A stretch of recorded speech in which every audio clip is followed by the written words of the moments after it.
It's great to see you. Thanks for dropping in. Nice to have you here at Beats as always. How's things? How's life? It's great, Zane. How are you? I'm doing wonderful. So I'm just trying to put it all together. You're not back out on the road really until February, which means you got a little time. Mm-hmm. How did you feel at the end of this run? Were you ready for a little break, or did you feel you could have carried on from the touring? No, I felt like it was time for a little bit of a break. I'm not as much of like road dog.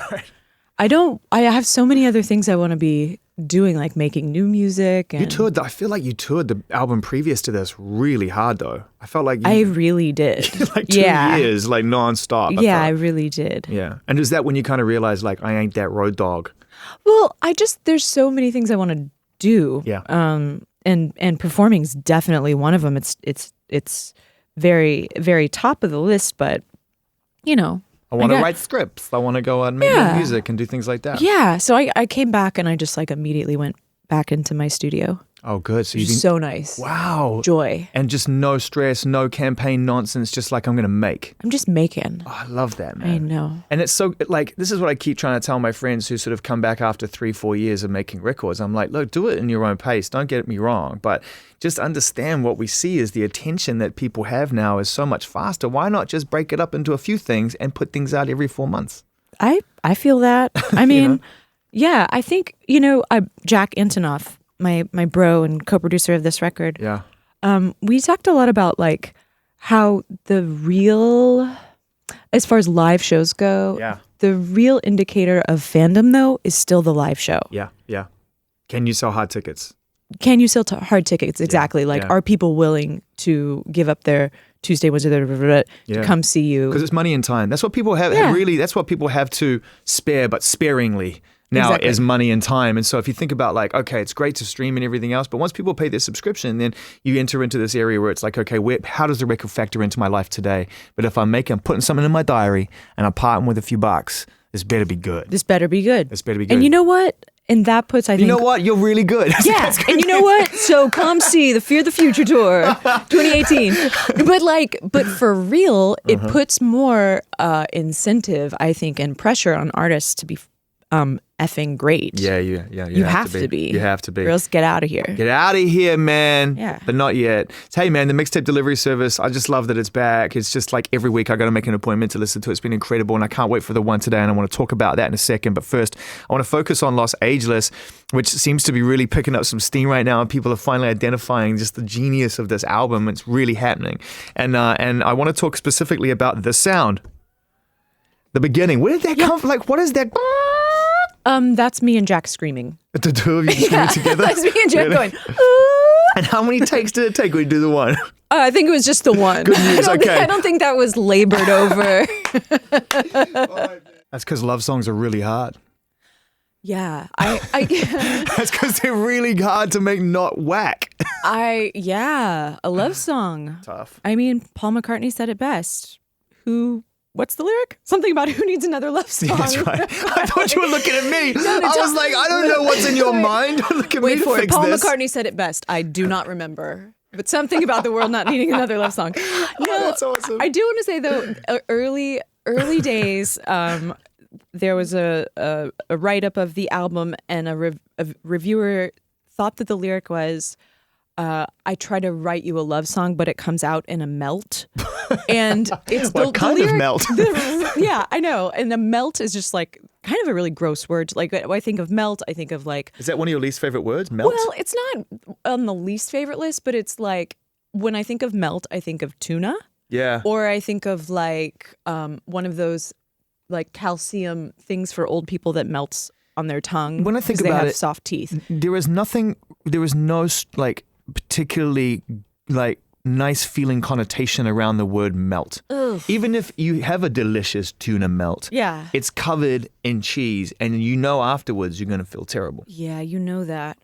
Also, melt, it sort of sounds like milk, but when people say milk as if it has an E in it, like milk. Like New Zealanders? Pello, milk. Like milt? That kind of thing. Like melt your cheese? Yeah, exactly. But just to clarify, the lyric is, I try to write you a love song, but it comes out a lament. A lament. We all love mints. Yeah. A French mint, no Yeah, less. exactly. It came out I'm pitching my new line of mints. You didn't know? It's called Le Mints. You didn't know? That's why I'm here today. You know what? What do you, when you think back on how the record came out, which was to me just a lot of fun and a lot of color and a lot of actual kind of anxiety, and it was all these things wrapped up into one. It was sort of, it was kind of depression in a fancy skirt. You know, in a fancy outfit. Do you know what I mean? You just described my life to some degree, which I love. I mean, I love that combination of the things of just like, hey, you think you're dancing, but really I'm breaking your heart. You don't even realize it. When you think back on how you released the record, what did you learn? What did you learn about like, you know, the way people perceive music or whatever? Did you? Because I know that you're a thinker, and I wondered whether you thought about like, wow, that was an interesting experiment. You know what I mean? What did I learn from releasing the record? Well, I learned, I mean, a lot of people thought the ass on the cover was mine. Right. Right. Which I wish it was, frankly. Right. I've been doing a lot of Pilates. It could have been my So ass you at basically this point. so you gave yourself something to aspire to through your own album cover. Is that what you're saying? That I did. Right. Okay, good. Yeah. Self-improvement through art. Always. Work. Always. That's funny, though. That's funny that people actually would take it to that point. I've got to be honest with you. I don't think that ever crossed my mind. But perhaps that's because I knew you, and that would be creepy if I started to wonder, is that Annie's butt on the cover? Imagine all my friends and colleagues being like, wait a minute, before they got any information on it, like trying to have a business meeting with like label executives Wow, who are that like, is disarming. Kind of sweaty palmed, like, we don't know whether to say we really like the album art or no. I found out, I think it reaffirmed something that I already know through my own enjoyment of listening to music, is that like, I mean, when I think about like classic dance songs that I love, like Depeche Mode, Enjoy the Silence or whatever, it's stuff that if you listen to the lyrics, it's like kind of macabre, or it's like, you know, a little goth, but you're dancing. You're dancing. You're dancing. That was the first 4 Depeche Mode albums until Black Celebration, really. Yeah. And then it was like, oh my God, no, they really are messed up. Yeah. You know, don't ruin it for me, man. You know, exactly. You know what I mean? Don't ruin it with the starting of the old car and the weird buzzing noises of the flies. Yeah. Oh, that scared me so hard. Oh, did it? Oh, that and 17 Seconds by The Cure used to give me nightmares. Oh, very scary. Well, because the cover was like the most terrifying forest you've ever been to. It's all blurry and cold and grey and dark and it's horrible, man. It's an indelible imprint on my life. But isn't that wonderful? Yes. To be able to say that left an indelible imprint on my life? After 3 years of therapy, I feel good about that decision right now. Mass destruction, mass seduction, all things that our guest, Annie Clark, a.k.a. St. Vincent, is able to put through music and share. Not so big on the mass education, no. Just keeping it purely entertainment at this point in your life. I'm all for education of the masses. As KRS once said, famously, edutainment, a combination of the two things combined. So listen, man, we're so just thrilled that, you know, you are back with us creating this just remarkable blueprint listening experience with the St. Vincent's Mixtape Delivery Service. Still one of the greatest formats I've ever, you know, listened or watched in terms of connecting with your fans, getting stories and making music part of the narrative, which is the hard thing. Making music a part of that entertainment narrative is tough because most people think it's too disposable to really have any meaning in entertainment like that. You know what I mean? That's why you have all these pop idol shows and all these things, because it has to be like a big circus. It can't be anything deep. Oh. That's my feeling anyway. That's an interesting theory on it. Well, yeah. how many really deep experiences are you seeing on TV right now that revolve around music, right? That's why podcasts are starting to connect, because people want to go deeper through language. It's kind of interesting. I love a podcast. Me too. Me too. But you've created one really with the soundtrack here, and it's the stories that you get out of these people because they're all fans of the show now, so they come ready to express and to talk through what's going on. And this, you've got one particular episode which is coming up, obviously, which is you know, you talk to somebody you know, who has to get up early in the morning and motivate. I can relate to that. Yeah. on this job, coming from evening shows where we met for the first time into morning shows took a little while. So what did you learn from this person, and how was that sort of experience talking to her? Yeah, she was a speech teacher. And I mean, I think it's commonly known that people's biggest fear is public speaking. Yeah. People fear that more than death. Yeah, yeah. But her job was to, it's an 8 a.m. speech class for college kids. So she has to kind of like get in there and not only like help people conquer their fear, but just like help them wake up in the morning. So it was a really interesting conversation. And the thing that I like so much about doing this thing is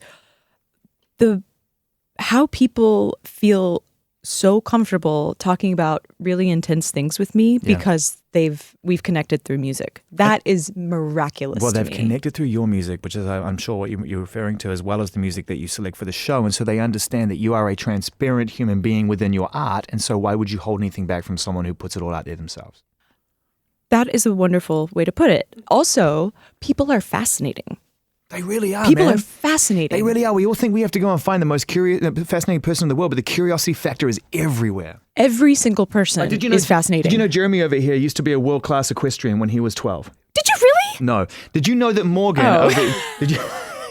And I could keep going, but I think equestrian's about as top as it's going to get right now, to be fair. I was like, I was picturing you in the gear. Yeah, and in the hat. Yeah. Once again, this Ralph guy... Lauren get up. It's remarkable. This guy really is an unstoppable force in childhood equestrian work. That's his 7th world title now. Will anyone ever topple him off his steed? I just made up a word, by the way, a poff, which is instead of a pawn, it's a poff. I bought it. Thanks. Say anything with an accent, I'm like, yeah. Say anything before 12 o'clock to you and you're good to go, right? Yeah. That's pretty much how it goes down. Yeah. Okay, so listen, it's great to hang out with you. I love that the door feels like you can come in at any time, on or off the record, just to hang. It's been so wonderful that through beats and through your music, we've been able to kind of extend this friendship. So it's lovely to see you. Lovely to see you too, Zane. Before You're the you go, best. thanks, man. Before you go, I know you're heading out in February, mid-February, and I want to know, beyond, you're in the studio making music right now, so you got some ideas brewing, but what else do you want to focus on? Because, and I use this word a lot, but you are somewhat of a polymath, you try your hands at so many different things now, so. Well, I started recording myself when I was 14. And so that's like how I started to learn how to write and arrange and do that. And so that's production. And I didn't really think of it as production for a long time until... It was necessity back Yeah, then. it was just necessity. That was just part of the writing process. But now I want to produce for other people. I want to write and produce for other people. I can do all the and things look at all the push records that you've buttons made, and look at all the diversity of sound that you've been able to learn and grow with. So it's not like you're stuck in one lane, man. Like, I mean, especially on this record, like now I'm sure you learned working with Jack and making this record together, like how to make shit bump. Yeah, totally. I learned a whole lot from Jack. It was a joy to work with him. So you want to become not become, you already are, but you would like to extend your work into production and working with other people. Yeah. Do it. Yeah. Do it. Hit me up. Do you hear that, world? Some Vincent. Get it now, because honestly, at some point she's going to be off writing a film, making a film, doing something else. Maybe she's probably going to take up equestrianism now. Exactly. I planted that seed in her head. It's great to see you, Annie. Thank you so much for coming in. Thanks, Aaron. Have a great time in the studio. Good time. Can't wait for tonight. Some Vincent's mixtape delivery service, and here we go.